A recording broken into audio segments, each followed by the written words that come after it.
അതിനുവേണ്ടി എന്തെല്ലാം പദ്ധതികളാണ് അതിനു മുമ്പേ നിവർത്തീകരിക്കേണ്ടി വന്നതെന്നറിയാമോ? അല്ലെ, നമുക്ക് ഒത്തിരി ഒന്നും അങ്ങ് പോയി വിശാലമായിട്ട് ചിന്തിക്കാൻ ഞാൻ ഈ രാത്രി സമയമെടുക്കുന്നില്ല. എങ്കിലും ചില കാര്യങ്ങൾ ഹല്ലേലൂയ ഓർപ്പിക്കാം. യൂദ യേശുക്രിസ്തുവിനെ ഒറ്റിക്കൊടുത്തു. ഹല്ലേലൂയ. യൂദ യേശുക്രിസ്തുവിന്റെ ശിഷ്യനായിരുന്നു. പക്ഷെ യൂദ ഒരു സന്ദർഭത്തിൽ യേശുക്രിസ്തുവിനെ ഒറ്റിക്കൊടുക്കുകയാ. സാമാന്യമായി നാം ചിന്തിക്കുമ്പോൾ അത് ചെയ്തത് തെറ്റായിപ്പോയി അല്ലെ. യൂദയെ എല്ലാവരും ശപിക്കുന്നു, യൂദയെ എല്ലാവരും കുറ്റം പറയുന്നു. അങ്ങനെ വേണ്ടിയിരുന്നില്ല. യേശു കർത്താവ് തന്നെ പറയുന്നുണ്ട്, അവൻ ജനിക്കാതിരുന്നുവെങ്കിൽ കൊള്ളായിരുന്നു. ഹല്ലേലൂയ. എന്നാൽ ഇത് ദൈവത്തിന്റെ പദ്ധതിയിലുള്ള ഒരു കാര്യമല്ലേ? സ്തോത്രം. യൂദാസ് ഒറ്റിക്കൊടുക്കേണ്ടത് ഒരു പദ്ധതിയിലുള്ള ഒരു കാര്യമാണ്. കാരണം രക്തനിലം എന്ന് പറയുന്ന ഒരു സംഭവമുണ്ട്. ഹല്ലേലൂയ. യൂദാസിനെ സ്തോത്രം യേശു കർത്താവിന് ഒറ്റിക്കൊടുത്ത 30 വെള്ളിക്കാശ്, ഹല്ലേലൂയ, അത് യേശുക്രിസ്തുവിന്റെ മരണത്തിന് ശേഷം, അല്ലെങ്കിൽ യേശുക്രിസ്തുവിന്റെ കാൽവറി മരണത്തിന് ശേഷം യൂദാസിന് കുറ്റബോധമുണ്ടായിട്ട് സ്വസ്ഥതയില്ലാതെ വന്നപ്പോൾ അവൻ കൊണ്ടത് ആലയത്തിലെ ഭണ്ഡാരത്തിലേക്ക് അവൻ എറിഞ്ഞ് അവരുടെ അടുക്കലേക്ക് ഇട്ടുകൊടുക്കുവാനിടയായി തീർന്നു. അവരെന്ത് ചെയ്തു? അത് ജീവന്റെ രക്തത്തെ ഒറ്റിക്കൊടുത്തതാ. ഹല്ലേലൂയ. അതുകൊണ്ട് ആ പൈസ കൊണ്ട് അവരെന്ത് ചെയ്തു? പോയി പരദേശികളെ അടക്കം ചെയ്യുവാനൊരു കല്ലറ, അല്ലെങ്കിൽ പരദേശികളെ അടക്കം ചെയ്യേണ്ടതിനായിട്ട് ഒരു നിലം വാങ്ങി. അതിന് രക്തനിലം എന്ന പേര് വന്നു. സ്തോത്രം. രക്തനിലം എന്ന പേര് വന്നു. അപ്പൊ അത് നിവൃത്തിയാകേണ്ടതാണ്. ഹല്ലേലൂയ. അത് നിവൃത്തിയാകേണ്ട ഒരു സംഭവമാണ്. തിരുവഴുത്തിൽ പലയിടത്തും അതിനെക്കുറിച്ചുള്ള സൂചനകളുണ്ട്. ഹല്ലേലൂയ. അതിന്റെ ഉദ്ധരണികളുണ്ട്. അത് നിവൃത്തിയാകണം എന്നുള്ളത് ഒരു സത്യമായ കാര്യമാണ്. എന്നിട്ടോ പടയാളികൾ പിടിക്കണം, സ്തോത്രം, പീലാത്തോസിന്റെ അരമനയിൽ കൊണ്ടുചെല്ലണം, അല്ലെങ്കിൽ പല സ്ഥലങ്ങളിലും അവനെ വിസ്തരിക്കണം. ഇതെല്ലാം തന്റെ ജീവിതത്തിൽ നിറവേറേണ്ടതാണ്. കാരണം യേശുക്രിസ്തുവിന്റെ മരണം സകല മനുഷ്യന്റെയും പാപ പരിഹാരത്തിന് വേണ്ടിയുള്ള കാര്യമാണ്. അത് സംഭവിക്കേണ്ടത് പിതാവായ ദൈവത്തിന്റെ ആവശ്യം, അല്ലെങ്കിൽ മനുഷ്യവർഗത്തിന് അത് ആവശ്യമാണ്. ഹല്ലേലൂയ. അത് പൂർത്തിയാകണമെങ്കിൽ, അത് നിവർത്തിയാകണമെങ്കിൽ ഈ തിരുവഴുത്തുകളൊക്കെ സംഭവിക്കണം. സ്തോത്രം. ഇത് മനുഷ്യർക്ക് ഇതെല്ലാം സംഭവിച്ചു കഴിഞ്ഞപ്പോൾ ഹല്ലേലൂയ, ചിലർക്കെല്ലാം, അല്ലെങ്കിൽ ശിഷ്യന്മാർക്ക്, കണ്ടുനിന്നവർക്ക് പലർക്കും അത് വേണ്ടിയിരുന്നില്ല. അല്ലെങ്കിൽ അത് കർത്താവായിരുന്നു, അല്ലെങ്കിൽ ദൈവപുത്രനായിരുന്നു, അവനൊരു നീതിമാനായിരുന്നു എന്നുള്ള ബോധ്യം തന്റെ മരണത്തിന് ശേഷം പലർക്കും വന്നു. ഇതൊന്നും വേണ്ടിയിരുന്നില്ല എന്ന് തോന്നി. എന്നാൽ അതെല്ലാം സംഭവിക്കേണ്ടത് തന്നെ. ഹല്ലേലൂയ. അതാണ് നാം വായിച്ച വചനത്തിന്റെ ഏതാണ്ട് ഒരു പശ്ചാത്തലം എന്ന് പറയുന്നത്. ലൂക്കോസിന്റെ സുവിശേഷം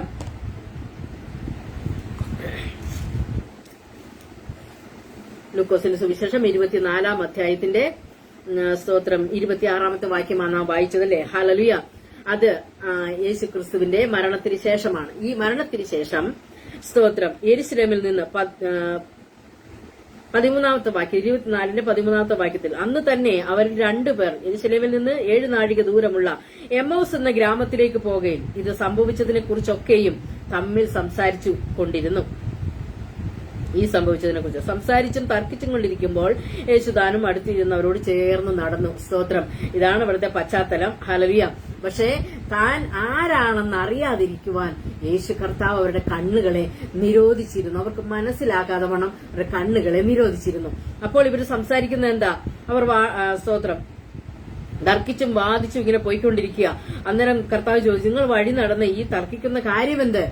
അവർ വാടിയ മുഖത്തോടുകൂടെ നിന്നു. ഞാൻ ആദ്യം പറഞ്ഞില്ലേ, ഇത് സംഭവിക്കണ്ടായിരുന്നു എന്നവർക്ക് തോന്നുകയാണ്. പക്ഷെ അവർക്ക് എന്തൊക്കെയോ നഷ്ടം വന്നതുപോലെ, നഷ്ടമായി പോയ ഒരു വലിയ പ്രയാസം അവർക്ക് അനുഭവിക്കുക. കാരണം യേശു കർത്താവിന്റെ ക്രൂശ് മരണം, ആ മരണം എന്ന് പറയുന്ന ദൈവീയ പദ്ധതിയാണെന്നുള്ള ചിന്ത അവരെ ഭരിക്കുന്നില്ല. അവർക്കെന്തോ വലിയൊരു നഷ്ടം, അവരെ രക്ഷിക്കുമെന്നും അവരുടെ രാജാവായിട്ടിരിക്കുമെന്നൊക്കെ ആഗ്രഹിച്ചിരുന്നു. പലതും അവർ ചിന്തിച്ചു കൂട്ടിയിരുന്നു. പക്ഷെ അവർക്കതൊന്നും കിട്ടാതെ വന്നതുപോലുള്ള അനുഭവം, അവരുടെ ഹൃദയത്തിലാകെ വേദന, വളരെ പ്രയാസത്തോടെ വാടിയ മുഖത്തോടെ അവർ നിന്നു. ക്ലെയോപ്പാവ് എന്ന് പേരുള്ളവൻ, ഒരാളുടെ പേര് ക്ലെയോപ്പാവ് എന്ന് പേരുള്ളവൻ യെരുശലേമിലെ പരദേശികളിൽ, നീ മാത്രം ഈ നാളുകളിൽ ഇവിടെ സംഭവിച്ച കാര്യം അറിയാതിരിക്കുന്നുവോ എന്ന് ഉത്തരം പറഞ്ഞു. ഈ യെരുശലേമിൽ വന്ന പരദേശികളിൽ നീ മാത്രം ഈ കാര്യം അറിഞ്ഞില്ലേ? അവിടെ വന്നവര് മുഴുവൻ അറിഞ്ഞല്ലോ, അവിടെയുള്ളവർ മുഴുവനും അറിഞ്ഞു, ലോകം മുഴുവൻ ഇത് അറിഞ്ഞിരിക്കുകയാ. പക്ഷേ നീ മാത്രം എന്താ ഇത് അറിയാത്തത്? കർത്താവ് അന്നേരം വീണ്ടും ചോദിക്കുക, ഏത് കാര്യം? ഏതെന്ന് അവരോട് ചോദിച്ചതിന് അവർ അവനോട്, ദൈവത്തിനും സകല ജനത്തിനും മുമ്പാകെ പ്രവൃത്തിയിലും വാക്കിലും ശക്തിയുള്ള പ്രവാചകനായിരുന്ന നസ്രയനായ യേശുവിനെ കുറിച്ചുള്ളത് തന്നെ.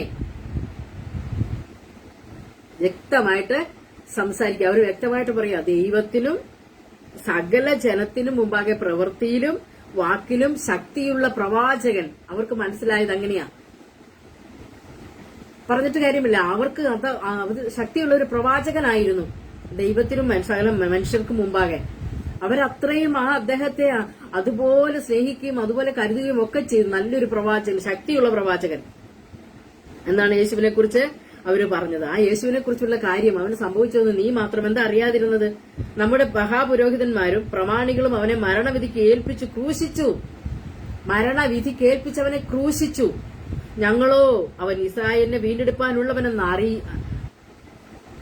ആശിച്ചിരുന്നു. അത്രയുമല്ല, അത് സംഭവിച്ചിട്ട് ഇന്ന് 3-ാം നാളായിരുന്നു. ഇന്ന് 3-ാം നാളാകുന്നു. അവൻ ഞങ്ങളെ രക്ഷിക്കുമെന്ന്, അല്ലെ ഞങ്ങളെ വീണ്ടെടുപ്പാനുള്ളവനെന്ന് ഞങ്ങൾ ആശിച്ചിരുന്നിട്ട് അതൊന്നുമല്ല സംഭവിച്ചത്. അവനെ കൊന്നുകളഞ്ഞു, അവനെ ക്രൂശിപ്പാൻ ഏൽപ്പിച്ചു. മഹാപുരോഹിതന്മാരും പ്രമാണികളും ഒക്കെ അവനെ മരണവിധിക്ക് ഏൽപ്പിച്ച് ക്രൂശിച്ച് കളഞ്ഞു. വളരെ കഷ്ടമായി പോയി എന്നുള്ള ഒരു അർത്ഥമാ. വളരെ കഷ്ടമായി. അവനെ ക്രൂശിച്ച് കളഞ്ഞു, അവനെ കൊന്നുകളഞ്ഞു. അത്രയുമല്ല, ഇത് സംഭവിച്ചിട്ട് ഇന്ന് 3-ാമത്തെ ദിവസമാണ്. ഞങ്ങളുടെ കൂട്ടത്തിൽ ചില സ്ത്രീകൾ രാവിലെ കല്ലറയ്ക്കൽ ചെന്നപ്പോൾ അവന്റെ ശരീരം കാണാതെ മടങ്ങി വന്നു, അവൻ ജീവിച്ചിരിക്കുന്നു എന്ന് പറഞ്ഞ് ദൂതന്മാരുടെ ദർശനം കണ്ടു എന്നും പറഞ്ഞു ഞങ്ങളെ ഭ്രമിപ്പിച്ചു. ഇവിടെയാണ് ഇവരെ ഭ്രമിപ്പിച്ചു എന്നാ പറഞ്ഞ. അപ്പൊ ഇവരിത് കേട്ടപ്പോ അത്രയും ദിവസങ്ങൾ കർത്താവ് അവരോട് സംസാരിച്ച വചനങ്ങളൊന്നും ഇവർക്ക് മനസ്സിലായിരുന്നില്ല. എന്തൊക്കെയോ കേട്ടു, കണ്ടു, അത്ഭുതങ്ങൾ കണ്ടു, അടയാളങ്ങൾ കണ്ടു, ഒക്കെ സംഭവം ശരിയാണ്. പക്ഷേ ഇവരുടെ ഹൃദയത്തിൽ അത് വേണ്ടും വണ്ണം പതിഞ്ഞിരുന്നില്ല. ഈ യേശു കർത്താവ് അവിടെ നിന്ന് 3-ാം നാൾ ഉയർത്തെഴുന്നേൽക്കുമെന്നുള്ളത് ഇവർക്ക് ഒരിക്കലും മനസ്സിലായിരുന്നില്ല. അപ്പൊ ഞങ്ങളുടെ കൂട്ടത്തിലുള്ള ചില സ്ത്രീകൾ കല്ലറയ്ക്കൽ ചെന്നു, അവനെ കണ്ടില്ല, അവൻ ഉയർത്തെഴുന്നേറ്റ് ജീവിച്ചിരിക്കുന്നു എന്ന് പറഞ്ഞ് ഞങ്ങളെ ഭ്രമിപ്പിച്ചു എന്നാ പറയുന്നത്. അപ്പൊ ഇവർക്ക് വല്ലാത്തൊരു ഭ്രമം, ഒരു ഭാരം, പ്രയാസം ഇവർക്ക് ഇല്ല എന്ന് പറഞ്ഞറിയിക്കാൻ പറ്റാത്ത അത്രയും ബുദ്ധിമുട്ടുകൾ അവർ അനുഭവിക്കുക.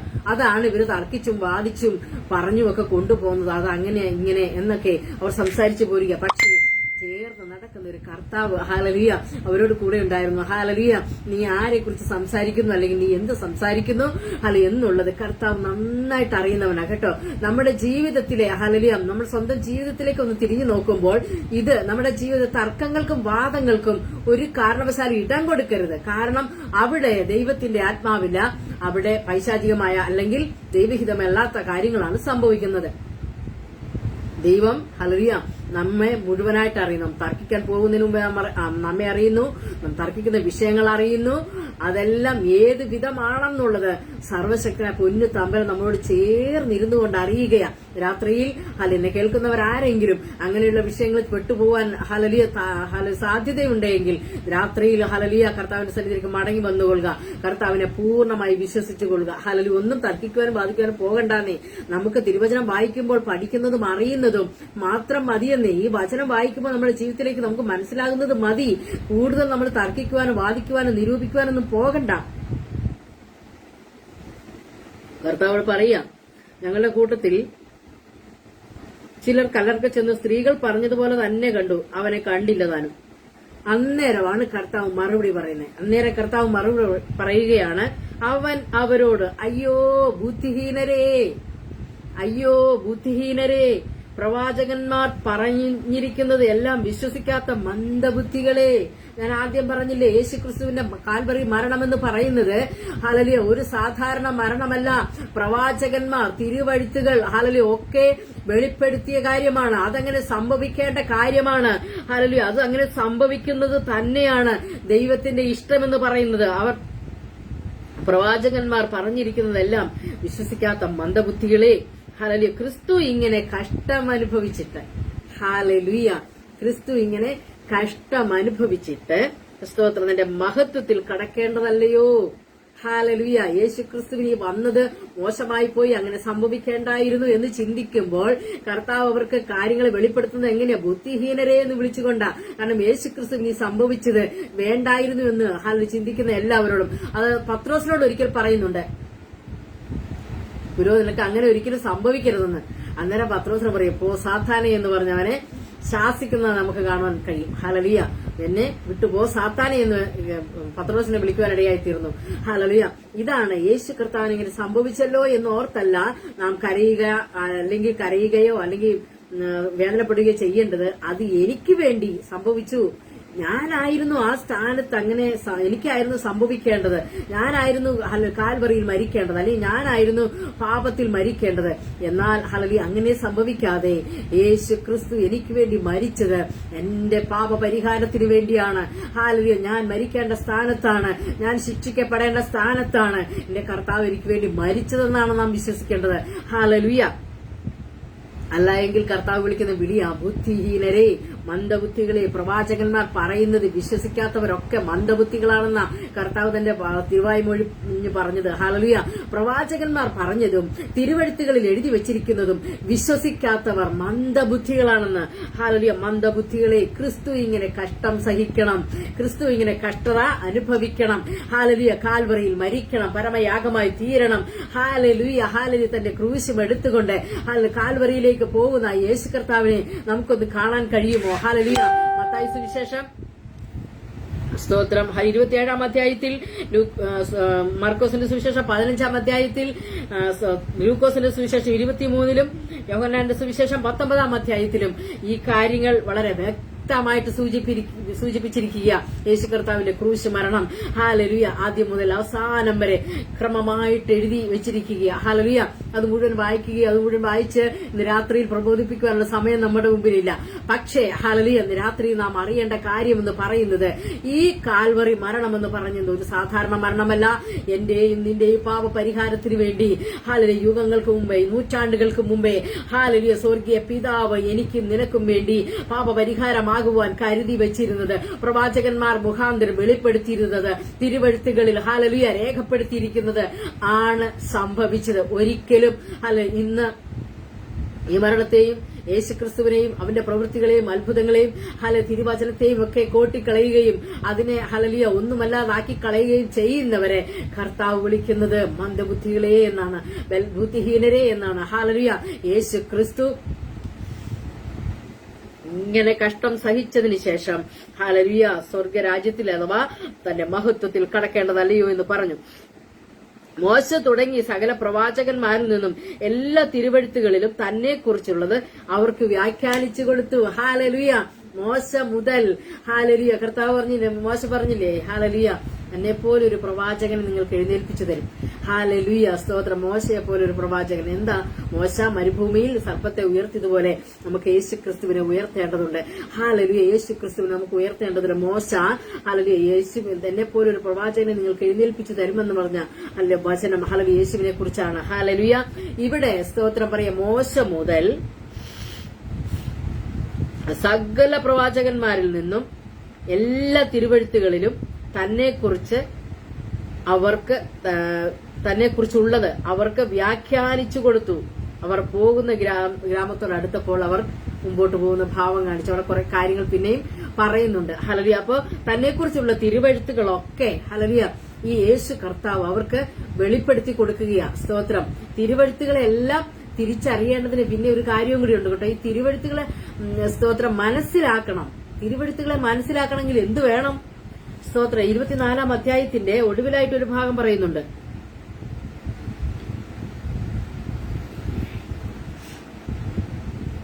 മോശയുടെ ന്യായപ്രമാണത്തിൽ 44-ാമത്തെ വാക്യം മുതൽ വായിക്കാം. പിന്നെ അവൻ അവരോട്, ഇതാകുന്നു നിങ്ങളോടുകൂടെ ഇരിക്കുമ്പോൾ ഞാൻ പറഞ്ഞ വാക്ക്.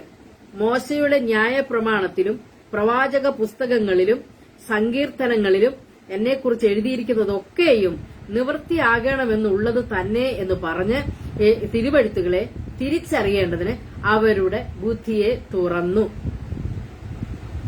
സ്തോത്രം. ഈ കാര്യങ്ങൾ എന്നെക്കുറിച്ച് പ്രവാചക പുസ്തകങ്ങൾ, സങ്കീർത്തനങ്ങൾ, മോശയുടെ ന്യായപ്രമാണത്തിലൊക്കെ പറഞ്ഞിരിക്കുന്ന കാര്യങ്ങളെല്ലാം എന്നെക്കുറിച്ചുള്ളതെല്ലാം നിവൃത്തിയാകേണ്ടത് തന്നെയാ. അതുകൊണ്ടാണ് അതങ്ങനെ സംഭവിച്ചത്. ഹല്ലേലൂയ. എന്നിട്ടും ഇത് യേശു കർത്താവാണെന്നുള്ള കാര്യം അവർക്ക് വെളിപ്പെടുത്തിയില്ല. സ്തോത്രം. ഒടുവിൽ പറയുകയാണ്, തിരുവെഴുത്തുകളെ തിരിച്ചറിയേണ്ടതിന് അവരുടെ ബുദ്ധിയെ തുറന്നു. സ്തോത്രം. ഒടുവിലായിട്ട് അവർക്ക് ഈ കാര്യങ്ങളെല്ലാം മനസ്സിലാകുന്നതിനായി കർത്താവ് അവരുടെ ബുദ്ധി അങ്ങ് തുറന്നപ്പോഴാണ് അവർക്ക് കാര്യമെല്ലാം വ്യക്തമായത്. കാരണം അതുവരെയും ഇത്ര നാളും അവരുടെ കൂടെ ഇരുന്ന് ഈ കാര്യങ്ങളെല്ലാം വെളിപ്പെടുത്തി, ഇതായിരുന്നു ഞാൻ നിങ്ങളോട് കൂടെ ഇരുന്നപ്പോൾ, ഞാൻ ഇരിക്കുമ്പോൾ നിങ്ങളോട് പറഞ്ഞ വാക്ക്, സ്തോത്രം. ആ കാര്യങ്ങളെല്ലാം അവിടെ ഒരുപാട് കാര്യങ്ങൾ ഇവിടെ കാണുന്നുണ്ട്.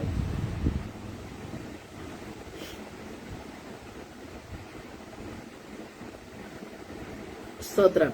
അവരുമായിട്ട് ആ ഭവനത്തില് അവർ പോകുന്ന ഗ്രാമത്തിൽ നിന്ന് മുമ്പോട്ട് പോകുന്ന ഭാവം കാണിച്ചപ്പോൾ അവർ പറയല്ല, ഞങ്ങളോട് രാപാർക്കാം എന്ന് പറഞ്ഞ് അവരോട് കൂടെ അന്ന് രാത്രി രാപാർത്തു കഴിഞ്ഞപ്പോൾ ചില സംഭവങ്ങൾ അവിടെ നടക്കുവാൻ തക്കൊണ്ട് ഇടയായിത്തീർന്നു. ഹല്ലേലൂയ.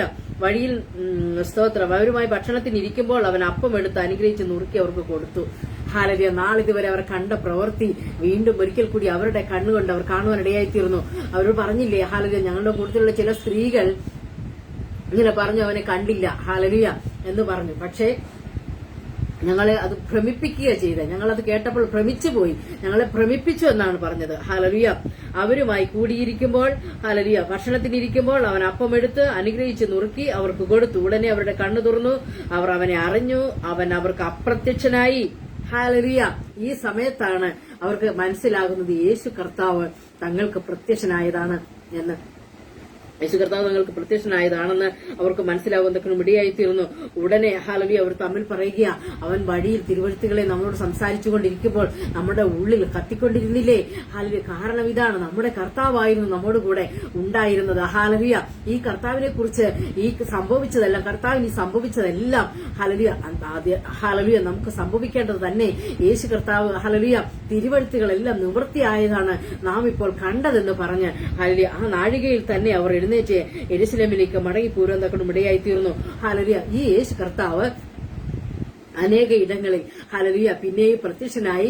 അവർക്ക് പലയിടങ്ങളിൽ പ്രത്യക്ഷനായി. ഹല്ലേലൂയ. ശിഷ്യന്മാർക്ക് പലയിടങ്ങളിൽ പ്രത്യക്ഷനായി. അവർക്ക് പ്രാതൽ ഒരുക്കി വെച്ചു, അവർക്ക് ഭക്ഷണം ഉണ്ടാക്കി കൊടുത്തു. ഹല്ലേലൂയ അവരോട് സംസാരിച്ചു, അവരുടെ ശരീരമൊക്കെ കാണിച്ച് പലയിടങ്ങളിലും തന്നെ വെളിപ്പെടുത്തുവാൻ തക്കൊണ്ട് ഇടയായിത്തീർന്നു. എന്നിട്ടൊടുവിലായി കർത്താവ് പറഞ്ഞ കാര്യമാ ഈ കാര്യമൊക്കെ. ഹല്ലേലൂയ പ്രിയപ്പെട്ടവരെ, ഹല്ലേലൂയ ഞാൻ നിങ്ങളോട് സംസാരിച്ചത് തിരുവഴുത്തുകളിൽ നിന്ന് ഞാൻ കാര്യങ്ങളെടുത്ത് വെളിപ്പെടുത്തിയപ്പോൾ നിങ്ങൾക്കത് മനസ്സിലായില്ല. നിങ്ങൾക്ക് നിങ്ങളുടെ ബുദ്ധിയെ ഹല്ലേലൂയ അത് അബലമായിരുന്നു. എന്നാൽ കർത്താവ് അവരുടെ ബുദ്ധിയെ തിരുവഴുത്തുകളെ തിരിച്ചറിയേണ്ടതിന് അവരുടെ ബുദ്ധിയെ തുറന്നു എന്ന് വായിക്കുന്നു. രാത്രിനെ കേൾക്കുന്ന പ്രിയപ്പെട്ടവരെ, നാം ദൈവസന്നിധിയിൽ നിന്ന് പ്രാർത്ഥിക്കുമ്പോൾ, കർത്താവെ ഈ തിരുവഴുത്തുകളെ ഗ്രഹിക്കുവാൻ, ഇതിനൊന്ന് മനസ്സിലാക്കുവാൻ, ഇതിന്റെ ആഴം എനിക്ക് ഗ്രഹിക്കുവാൻ എന്റെ ബുദ്ധിയെ തുറക്കണമേ എന്ന് പ്രാർത്ഥിച്ച് ഹല്ലേലൂയ ദൈവസന്നിധിയിൽ ഇരിക്കുമോ, ഹല്ലേലൂയ തിരുവഴുത്തുകളും ഹല്ലേലൂയ കർത്താവിനെ കുറിച്ചുള്ള ഹല്ലേലൂയ പ്രവചനങ്ങളും ഹല്ലേലൂയ എല്ലാം നമുക്ക് വെളിപ്പെടേണ്ടതിന് ഹല്ലേലൂയ നമ്മുടെ ബുദ്ധിയെ കർത്താവ് തുറന്നു തരും. തിരുവഴുത്തുകളെ തിരിച്ചറിയണം. ഹല്ലേലൂയ വെറുതെ ചിന്തിക്കുകയല്ല, വെറുതെ നാം കേൾക്കുകയല്ല, വെറുതെ നാം കാണുകയല്ല, ഹല്ലേലൂയ വചനം വെറുതെ വായിക്കുകയല്ല, ആരെങ്കിലും ബോധിപ്പിക്കാനായിട്ട് വായിക്കുകയല്ല, മത്സരത്തിന് വേണ്ടി വായിക്കുകയല്ല, ഹല്ലേലൂയ തിരുവചനം പഠിച്ച് തർക്കിക്കാനോ വാദിക്കാനോ വേണ്ടിയല്ല. പക്ഷെ എന്തിനാണ്? നിത്യജീവൻ പ്രാപിക്കേണ്ടതിന് ഈ തിരുവഴുത്തുകളെ നാം തിരിച്ചറിയണം. നിത്യജീവനുള്ള തിരുവഴുത്തുകളെ നാം തിരിച്ചറിയണം. നിത്യജീവൻ പ്രാപിക്കാനുള്ളത് നാം ഏറ്റെടുക്കണം. ഹല്ലേലൂയ. രാത്രിയിൽ എന്നെ കേൾക്കുന്ന പ്രിയപ്പെട്ടവരെ, ഇനി കേൾക്കാനുള്ളവരെ, ഹല്ലേലൂയ കാൽവറി മരണം, യേശുക്രിസ്തുവിന്റെ കാൽവറി മരണം എന്ന് പറയുന്നത് തിരുവെഴുത്തും പ്രകാരം ഹല്ലേലൂയ പിതാവായ ദൈവത്തിന്റെ ഹല്ലേലൂയ പദ്ധതിயின் പ്രകാരമാണ് നടന്നത്. ഒരിക്കലും ഹല്ലേലൂയ അതൊരു സാധാരണ മരണമായിരുന്നില്ല. സ്തോത്രം. കാൽവറി മരണം മുതൽ കൃപായുഗം വരെ യേശു കർത്താവ് ഹല്ലേലൂയ കാൽവറിയിൽ മരിച്ച് അടക്കപ്പെട്ട് സ്തോത്രം അടക്കപ്പെടുന്നത് വരെ ഹല്ലേലൂയ ആണ് ന്യായപ്രമാണ യുഗം. ഹല്ലേലൂയ. അതായത് ന്യായപ്രമാണത്തിന്റെ അവസാനമായിരുന്നു യേശു ക്രിസ്തു വന്നത്. യേശു ക്രിസ്തുവിലൂടെ ന്യായപ്രമാണം മുഴുവൻ നിവർത്തീകരിക്കുന്ന കൊണം ഇടയായിത്തീർന്നു. ന്യായപ്രമാണം എന്ന് പറയുന്നത് കൽപ്പനകളും ഹല്ലേലൂയ സ്തോത്രം നിയമങ്ങളും ചട്ടങ്ങളും കൽപ്പനകളുമായ ന്യായപ്രമാണം. ഹല്ലേലൂയ ആ ന്യായപ്രമാണത്തിലെ ചട്ടങ്ങളോ കൽപ്പനകളോ ഉപദേശങ്ങളോ ഒന്നും ഒരു മനുഷ്യനും പൂർണ്ണമായിട്ട് നിവർത്തിപ്പാൻ കഴിഞ്ഞില്ല. ഹല്ലേലൂയ അങ്ങനെ ഒരു മനുഷ്യന്, അതായത് യാഗങ്ങൾ ദൈവം മനുഷ്യന് യാഗങ്ങളെ കൊടുത്തല്ലേ? ദൈവപിതാക്കന്മാർക്ക് യാഗങ്ങൾ കഴിക്കാൻ കൊടുത്തു. എന്തിനാ? അവരുടെ പാപപരിഹാരത്തിന് വേണ്ടി, തങ്ങളുടെ പാപമോചനത്തിന് വേണ്ടി അവർക്ക് എന്ത് കൊടുത്തു? യാഗങ്ങൾ കൊടുത്തു. പെരുന്നാളിൽ യാഗങ്ങളൊക്കെ നമുക്ക് പഠിക്കാൻ കഴിയും. ഹല്ലേലൂയ യാഗങ്ങളെ കൊടുത്തപ്പോൾ ഹല്ലേലൂയ തന്റെ പാപത്തിന്റെ പരിഹാരം, ഒരു പാപം ചെയ്താൽ ആ പാപത്തിന്റെ പരിഹാരത്തിന് വേണ്ടി പോവുകയാണ് യാഗം കഴിക്കുവാൻ. യാഗം കഴിച്ചിട്ട് തിരിച്ചു വരുന്ന വഴി വീട്ടിലെത്തുന്നതിന് മുമ്പേ അടുത്ത പാപം, ഹല്ലേലൂയ അനേക വിഷയങ്ങളാ ഹാലലൂയ. എന്ത് കണ്ണിന് കണ്ണ് പല്ലിന് പല്ല്, ഹാലലൂയ. ഒരു ചെകിട്ട് തടിച്ചാൽ മറു ചെകിട്ടിന് ഇങ്ങനെ മോശയുടെ കൽപ്പനകൾ അല്ലെ മോശയുടെ ന്യായപ്രമാണങ്ങളിൽ ഹാലലൂയ മനുഷ്യന് അനുവർത്തിക്കുവാൻ, മനുഷ്യനെ അനുസരിക്കുവാൻ പറ്റാത്ത വിധം മനുഷ്യന്റെ പാപ ഹാലലൂയ യാഗങ്ങൾ കൊണ്ട് പരിഹരിക്കുവാൻ പറ്റാത്ത വിധം മനുഷ്യൻ പാപത്താൽ വലയുകയായിരുന്നു. പാപജീവിതത്തിൽ അവൻ കുടുങ്ങി വലയുകയായിരുന്നു. എന്നാൽ ന്യായപ്രമാണത്തിന്റെ ഒടുവിലായി ഈ സകല ഹല്ലേലൂയ മനുഷ്യന്റെ സകല പാപ പരിഹാരത്തിനും വേണ്ടി ഒരു പാപബലി കാൽവറിയിൽ നടന്നതാണ് യേശുക്രിസ്തുവിന്റെ മരണം. ഹല്ലേലൂയ.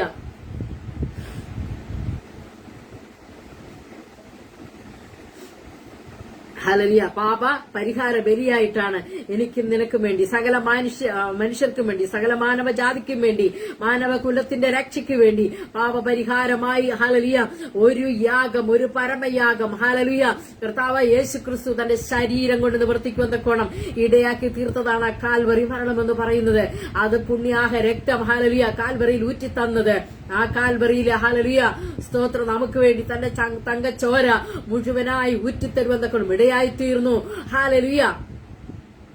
എന്റെയും നിന്റെയും പാവത്തിന്റെ പരിഹാരത്തിന് വേണ്ടിയാണ് ആ കാൽവറിയിൽ ആ മരണം നടക്കുവാൻ തക്കോണം ഇടയായിത്തീർന്നത്. അത് ഹല്ലേലൂയ ന്യായപ്രമാണത്തിന്റെ അവസാനമാണ്. ഹല്ലേലൂയ. പിന്നെയോ ഇനി അടുത്തത് കൃപായുഗം. ഹല്ലേലൂയ.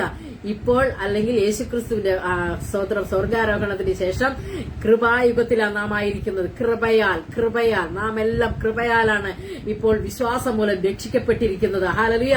നാം ഇപ്പോൾ വിശ്വാസത്താൽ രക്ഷിക്കപ്പെട്ടിരിക്കുക. യേശുക്രിസ്തുവിന്റെ ആ പാപപരിഹാര ബലിയിൽ അല്ലെങ്കിൽ കർത്താവിന്റെ ക്രൂശ് മരണത്തിൽ നാം വിശ്വസിക്കുന്നു. എന്റെ പാപത്തിന്റെ പരിഹാരത്തിന് വേണ്ടി അവൻ മരിച്ചുവെന്ന് വിശ്വസിക്കുന്ന എല്ലാ പ്രിയപ്പെട്ടവരും, എല്ലാ ദൈവമക്കളും, എല്ലാ ദൈവത്തിന്റെ ഹല്ലേലൂയ പദ്ധതിയിലുള്ളവരും കൃപായുഗത്തിലാണ്.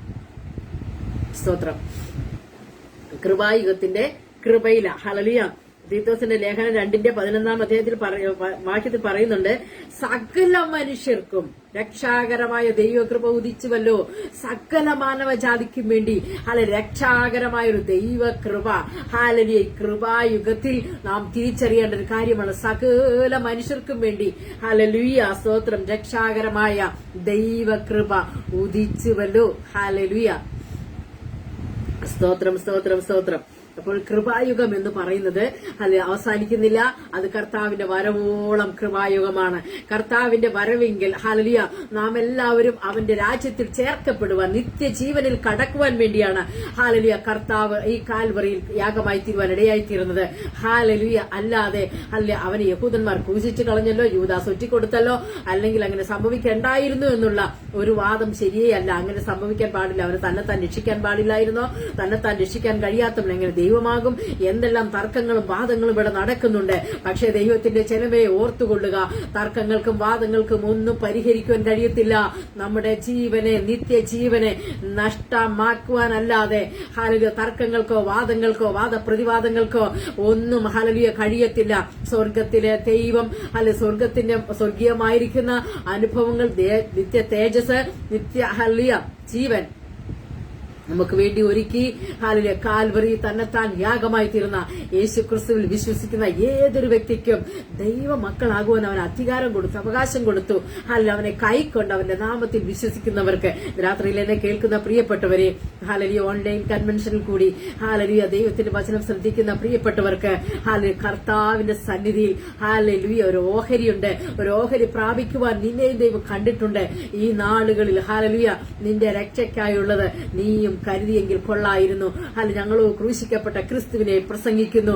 ഹല്ലേലൂയ രാത്രിയിൽ കേട്ട ക്രൂശിതനായ യേശു ക്രിസ്തുവിനെ കുറിച്ചുള്ള സത്യമായ സുവിശേഷം കേട്ട വ്യക്തി ജീവിതങ്ങളെ ഹല്ലേലൂയ നിങ്ങളുടെ ജീവിതത്തിൽ ഇത് യാദൃച്ഛികമായി സംഭവിച്ച ഒരു കാര്യമല്ല എന്നുള്ള സത്യം തിരുവെഴുത്തുകളിൽ പ്രവാചകന്മാർ മുഖാന്തരം എഴുതി വച്ചിരിക്കുന്ന സത്യങ്ങളെ അതുപോലെ തന്നെ തിരിച്ചറിയുവാൻ, വിശ്വസിക്കുവാൻ ദൈവത്തിന്റെ ഹല്ലേലൂയ പരിശുദ്ധാത്മാവ് നിങ്ങളുടെ ബുദ്ധിയെ തുറക്കട്ടെ. ഹല്ലേലൂയ നിങ്ങളുടെ ഹൃദയങ്ങളെ ഹല്ലേലൂയ അതിനായിട്ട് ഒരുക്കപ്പെടട്ടെ. ഇന്ന് രാത്രി കേട്ട വചന നിമിത്തം നിങ്ങൾ ശുദ്ധിയുള്ളവരായി തീരട്ടെ. അവന്റെ രാജ്യത്തിലേക്ക് നിങ്ങൾ ചേർക്കപ്പെടുവാൻ തക്കവണ്ണം, ആ നിത്യജീവൻ ഓഹരിക്കാരാകുവാൻ തക്കവണ്ണം ദൈവം ഇന്ന് രാത്രി നമ്മളെ ഓരോരുത്തരെയും സഹായിക്കുമാറാകട്ടെ. ഹല്ലേലൂയ. അതുകൊണ്ട് സ്തോത്രം. ഇന്ന് രാത്രിയിൽ കേട്ട വചന നിമിത്തം നാം എല്ലാം ശുദ്ധിയുള്ളവരാകുന്നു. ഈ വചന നിമിത്തം കർത്താവ് നമ്മെ എല്ലാവരെയും അനുഗ്രഹിക്കുമാറാകട്ടെ, സഹായിക്കുമാറാകട്ടെ. ആമേൻ, ആമേൻ, ആമേൻ. സ്തോത്രം. ഹല്ലേലൂയ. സ്തോത്രം.